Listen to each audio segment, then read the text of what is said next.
খুনি হাসিনা একদিকে কারফিউ জারি করে সেনাবাহিনী, বিজেপি, পুলিশের খুনি চক্রকে আন্দোলনকারীদের দেখামাত্র গুলি করার নির্দেশ দিয়েছে।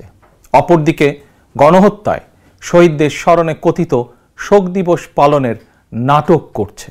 হাজারো মানুষকে খুন করে, প্রায় 1.5 লক্ষ মানুষকে আহত করে, লাখো কোটি পরিবারের শান্তি বিনষ্ট করেও খুনি হাসিনার কোনোই অনুতাপ নেই। অথচ রেলের ভাঙা কাজ দেখে গণহত্যাকারীর চোখে কুমিরের কান্না। প্রিয় দেশবাসী, অবৈধ ক্ষমতা টিকিয়ে রাখার অপচেষ্টায় খুনি হাসিনা জুলাইয়ের গণহত্যায় পুলিশ, বিজেপি, র্যাবের পাশাপাশি এবার সেনাবাহিনীকেও ছাত্রছাত্রীদের বিরুদ্ধে লেলিয়ে দিয়েছে।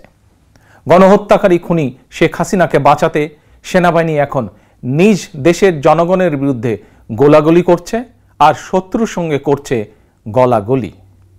সেনা পরিবারের একজন সদস্য হিসেবে আমি সেনাবাহিনীর কর্মকর্তা এবং সদস্যদেরকে স্মরণ করিয়ে দিয়ে বলতে চাই, খুনি হাসিনার পৃষ্ঠপোষকতায় 2009 সালে বিডিআর পিলখানায় সেনা হত্যাযজ্ঞ চালিয়ে 57 জন সেনা কর্মকর্তাকে নির্মমভাবে হত্যা করা হয়েছিল।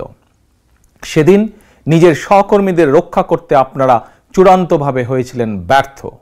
অথচ এখন সন্তান সমতুল্য ছাত্রছাত্রীদের বুকে গুলি চালিয়ে নিজেদের বীরত্ব জাহির করছেন আপনারা।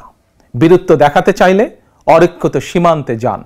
জনগণ মনে করে দাবিদারি করতে করতে আপনারা নিজেদের স্বাধীনতা, সম্মান, সাহস এবং আত্মমর্যাদা হারিয়ে ফেলেছেন।